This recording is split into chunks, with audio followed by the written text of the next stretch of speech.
Growing up in a rural area meant life was pretty straightforward for me and my older brother, Jack. We were the kind of family that stuck together through thick and thin, a principle drilled into us by our parents from the get-go. Our home wasn't much to look at, a modest farmhouse with peeling paint and creaky floorboards, but it was filled with love and laughter, making it a sanctuary for both of us. Our dad was a man of few words, preferring to let his actions speak for him. He worked the fields from dawn till dusk, his hands as rough as the soil he tended to. Mom, on the other hand, was the heart of our home. Her laughter was infectious, and she had a way of making even the simplest meals taste like gourmet feasts. Jack was always the competitive one, always aiming to be first, whether it was reaching the dinner table or finishing chores. "Beat ya again, sis," he'd boast, a wide grin plastered on his face, his eyes twinkling with mischief. "Only 'cause you cheat," I'd retort, my hands on my hips, trying to look annoyed but failing miserably. We'd bicker back and forth, but it was all in good fun. School was a mixed bag for us. I loved the learning, soaking up knowledge like a sponge, while Jack was more interested in anything that didn't involve sitting still for too long. It was during these formative years that I realized I wanted something different for myself. I loved our home, but I yearned to see what was beyond the fields and fences that made up our world. College was my ticket out, a chance to explore and grow. When the acceptance letter arrived, it was a moment of mixed emotions. Mom was over the moon, proud as could be, while Dad gave me one of his rare smiles, his eyes saying what his mouth couldn't. Jack, though, was harder to read. "You sure about this, Sarah?" he asked one evening as we sat on the porch, watching the sun dip below the horizon. His voice was gruff, the words heavy with unspoken concern. "Yeah, I am," I replied, my voice steady, but my heart racing. I need to see what's out there, you know?" Jack nodded, the silence stretching between us. "Just don't forget where you come from, all right? These fields, this house, it's part of who you are." "I won't, I promise," I assured him, the weight of his words settling on my shoulders. It was a promise I intended to keep, no matter how far I roamed. College was a blur of studies and newfound freedoms, a stark contrast to the life I had left behind. Upon graduation, the thought of returning to that simple, rural life was overshadowed by the opportunities that lay in the city. I took a job and settled into my grandmother's house, a cozy little place that felt like a piece of home in the midst of urban chaos. The Harrisons, an elderly couple with hearts as wide as the fields back home, lived beside my grandmother's house, which I now called my own. Their granddaughter, Lily, lived with them, a city girl through and through, her world seemingly a universe apart from mine. Jack and Lily's whirlwind romance caught us all off guard, especially me. I wanted to be happy for them, really, I did. But Lily and I, we mixed like oil and water from the get-go.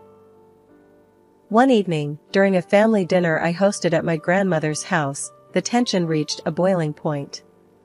I had spent hours preparing the meal, eager to bring a piece of home to the city. The table was set, the food laid out, a feast by any standard, or so I thought. "What is this?" Lily asked, eyeing the spread with a mix of curiosity and disdain.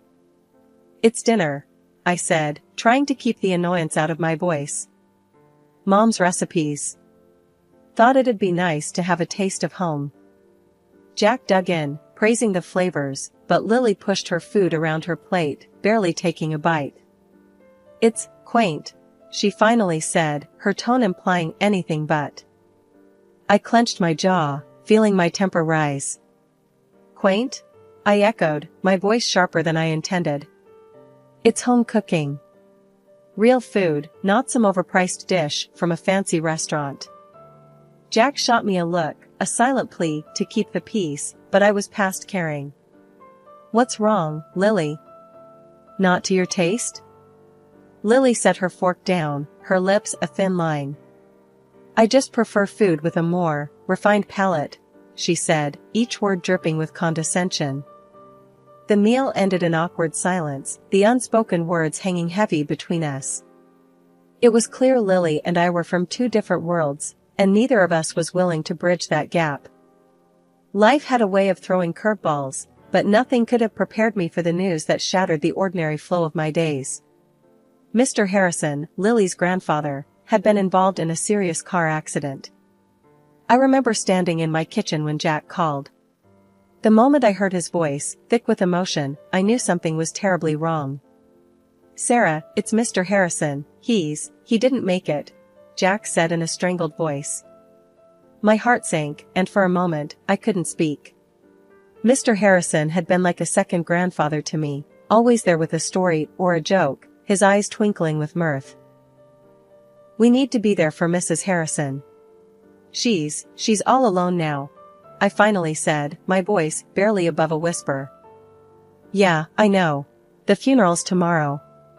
Can you believe it?" "Just like that, he's gone," Jack replied, the pain in his voice mirroring my own. The day of the funeral was a blur, a procession of faces and condolences that seemed to blend together in a haze of grief. The Harrisons' home, usually a beacon of warmth and laughter, felt cold and empty, the air heavy with loss. Mrs. Harrison, the rock of her family, looked small and fragile, her eyes lost in sorrow. But what struck me was the undercurrent of conversation that had nothing to do with mourning or loss. "I heard he left everything to her," whispered one distant relative to another, not even bothering to lower their voice enough. "Yeah, but what's going to happen now? Who's going to take care of everything?" came the reply, laced with greed rather than concern. The audacity of such talk, at such a time, made my blood boil. Was there no respect for the man who had just passed? For the woman who had lost her partner of so many years? It was then that Lily found me, her expression one of irritation rather than sorrow. "Sarah, what are you even doing here? You're not family. Maybe it's time you left," she said, her words sharp and unwelcome. I looked at her, incredulous. "I'm here to support Mrs. Harrison, just like everyone else. Or at least, that's what I thought we were all here for," I shot back, my patience wearing thin. Lily scoffed, rolling her eyes. "Please, like you being here makes any difference. Just go home, Sarah." With a heavy heart, I decided to leave, not wanting to cause a scene. But as I walked away, the snippets of conversation about assets and inheritance continued to echo in my ears, a stark reminder of the greed that often lurked just beneath the surface of familial bonds. The day after the funeral, my phone rang, slicing through the silence of my home. The screen displayed Mrs. Harrison's number, and I answered immediately, my voice thick with concern. "Sarah, dear, could you come over? I need to talk to someone." Mrs. Harrison's voice trembled through the line, her usual strength buried under layers of grief and fatigue. "Of course, Mrs. Harrison. I'll be right there," I replied, my heart aching for the woman who had suddenly found herself alone in the world. Arriving at her doorstep, I was greeted by a sight that tugged at my heartstrings. Mrs. Harrison stood there, a shadow of her former self, her eyes brimming with unshed tears. Without a word, she ushered me inside, into the living room where so many of our neighborhood's memories had been made. "Thank you for coming, Sarah.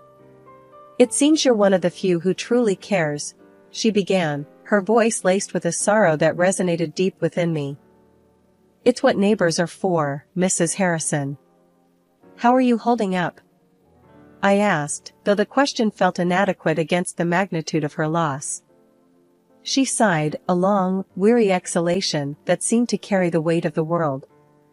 "As well as can be expected, I suppose. But it's not just the loneliness, Sarah. It's everything else. The vultures circling, if you know what I mean." I nodded, understanding all too well the ugly side of human nature that tragedy often revealed. "I've heard some talk," I admitted, my tone grim.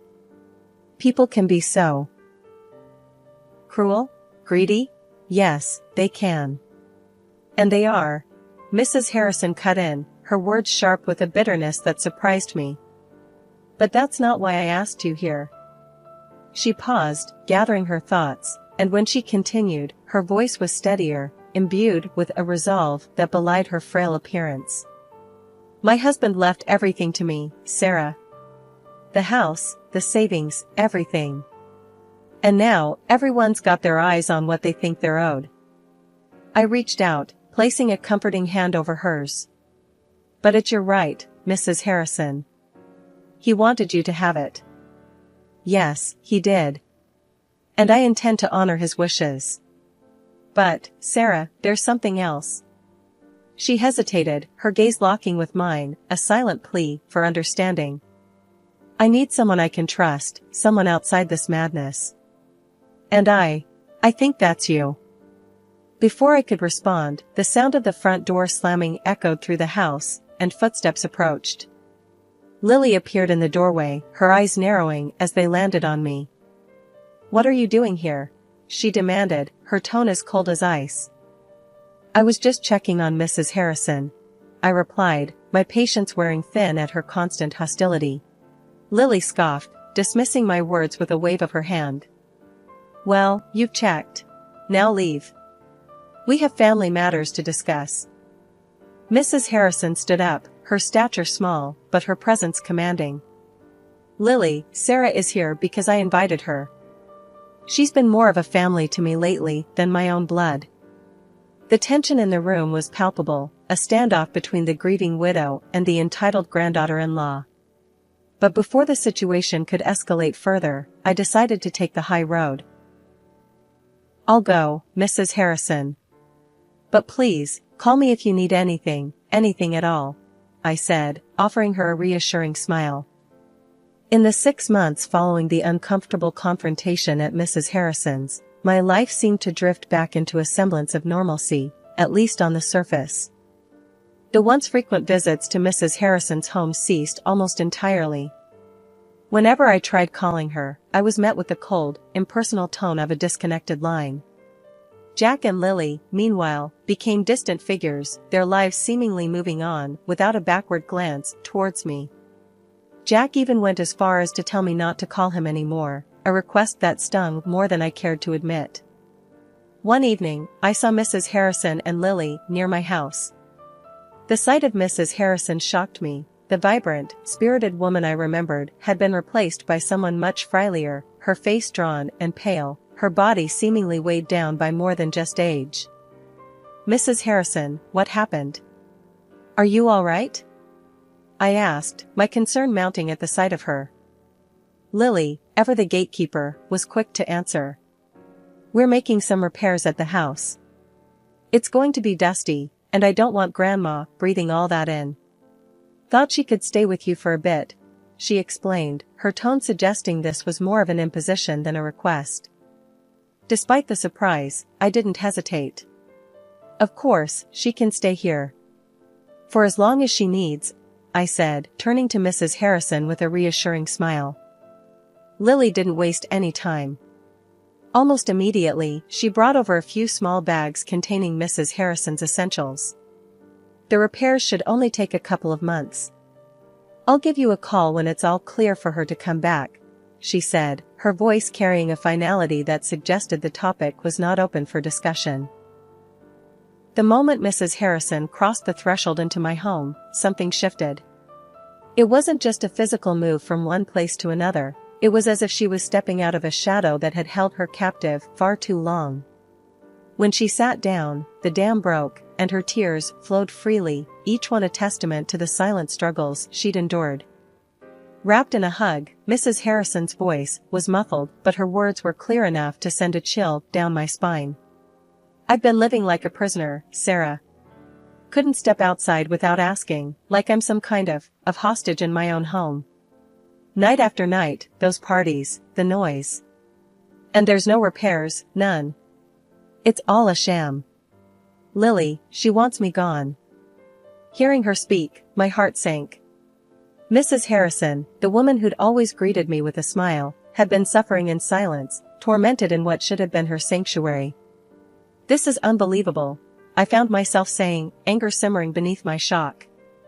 We should call the cops, Mrs. Harrison. They need to know about this. But she shook her head, a determined glint in her weary eyes. No, dear. I've got a plan.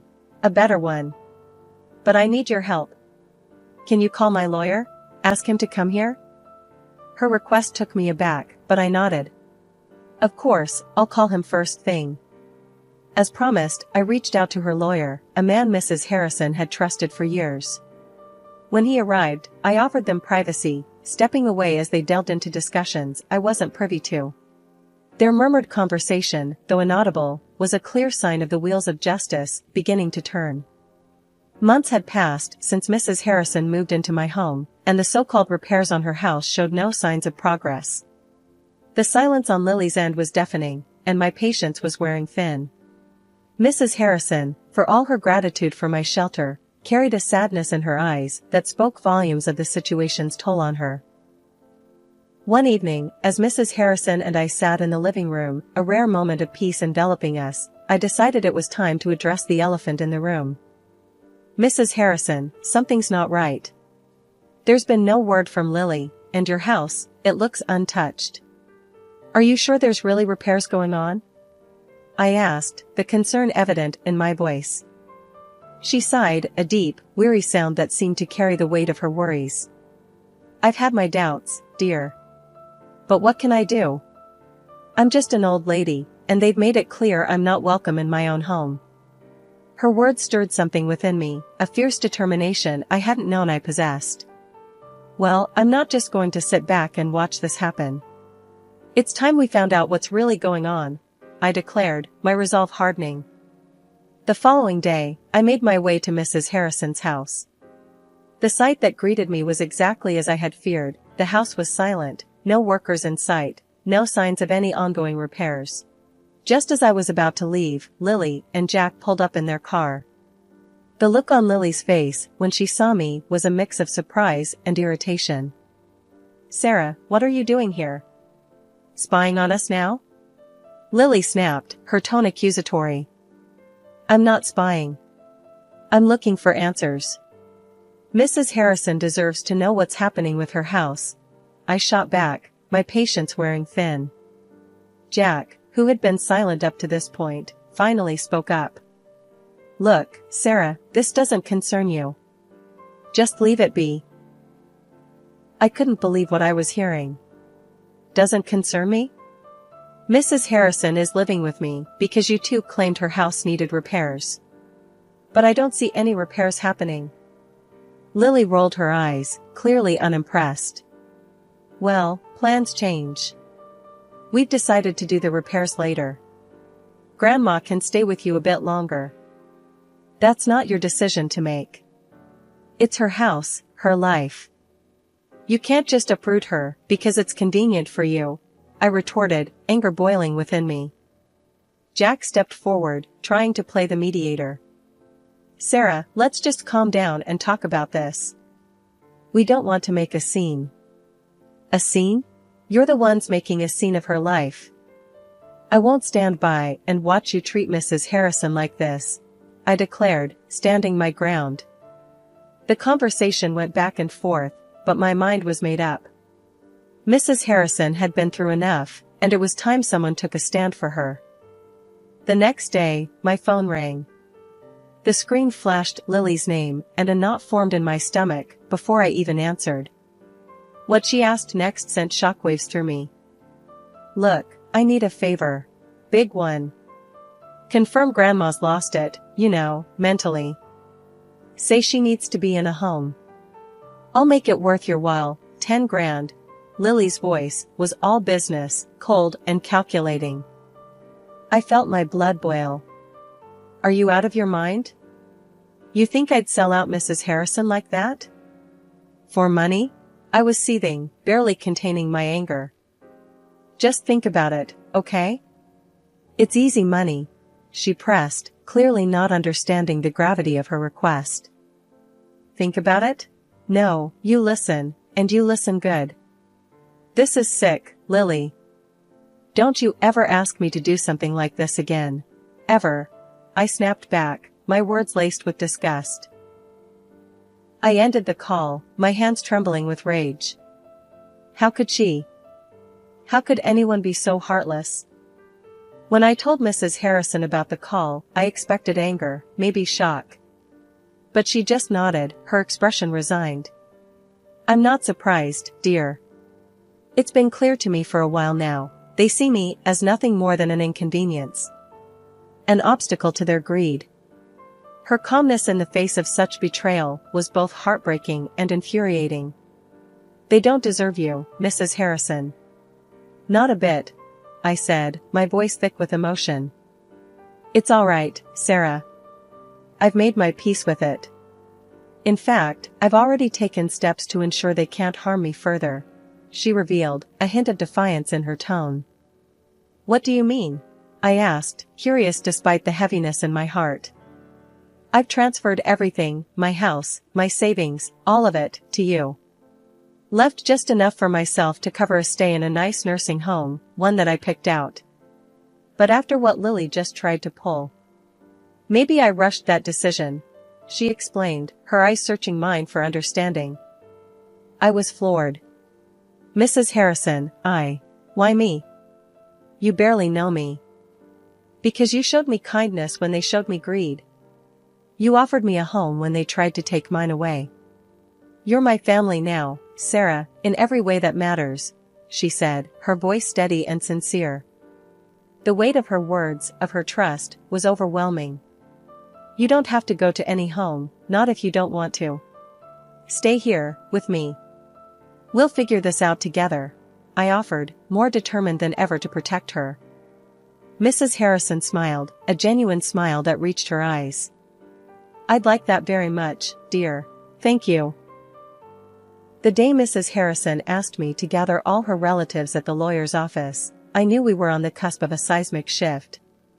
I sent out the invitations, including to my brother, Jack, and his wife, Lily, whose actions had precipitated this whole affair. As we entered the lawyer's office on the day, the air was thick with tension, the kind you could cut with a knife.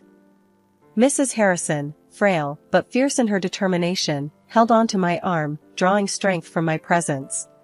Once everyone was seated, the lawyer began, but it was Mrs. Harrison who took control of the room.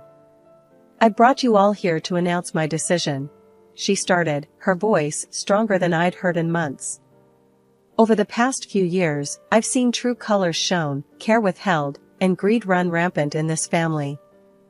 There was an audible shift in the room, discomfort and denial mingling in the charged atmosphere. I have decided to disinherit my daughter, my son, and my grandchildren, she continued, each word deliberate, her gaze unwavering. The only person who has shown me kindness and decency is Sarah. She's my heir. Jack and Lily's faces turned a shade of red I hadn't seen before, their outrage palpable. Murmurs of disbelief and anger bubbled up among the relatives, but Mrs. Harrison wasn't finished. Furthermore, I demand financial compensation from Lily and Jack for the distress they've caused me and for them to vacate my house immediately, she added, the lawyer nodding in agreement beside her. You can't do this to us. Your family. Lily shrieked, her voice shrill with desperation. Family? Mrs. Harrison echoed, a bitter laugh escaping her lips. This is what family does? No. Sarah has shown me more compassion and respect than any of you. The lawyer, sensing the situation spiraling, stepped in. If we cannot proceed civilly, I will not hesitate to call the authorities, he warned, his voice a calm in the storm. Well, we just left. After Mrs. Harrison and I had spent a year and a half as more than just neighbors, but as family, her health took a turn for the worse. It was a tough blow, watching her grow weaker, spending her final days in the hospital. I was there as often as I could manage, holding her hand, talking about everything and nothing, trying to offer comfort in the face of the inevitable. A week after one of those quiet visits, she passed away. I took it upon myself to arrange a proper send-off for her. Despite reaching out through the lawyer to all her relatives, the day of the funeral came and went without a single one of them showing up to pay their respects. On the day of the funeral, my phone rang. It was Lily, the voice on the other end sounding desperate and defeated. I don't know how to say this, but we're in a bad spot. Jack lost his job, and we're behind on everything. Can we live in the house? We've got nowhere else. Her request left me in a tight spot, emotions and memories clashing like thunder. Lily, you know that was never my decision to make. Mrs. Harrison made her choices clear, and they were about more than just a roof over your head. It was about respect, love, something you all seem to forget. But we're family, she protested weakly, the argument sounding hollow even to her ears. Family? I echoed, the word bitter on my tongue. Family doesn't do what you did. She needed you, and you turned your back. You made your choice, Lily. Now, you have to live with it. Ending the call, I felt a mix of anger and sorrow. It wasn't just about the house or the money, it was about the values Mrs. Harrison stood for, the lessons she taught me about kindness, integrity, and standing up for what's right.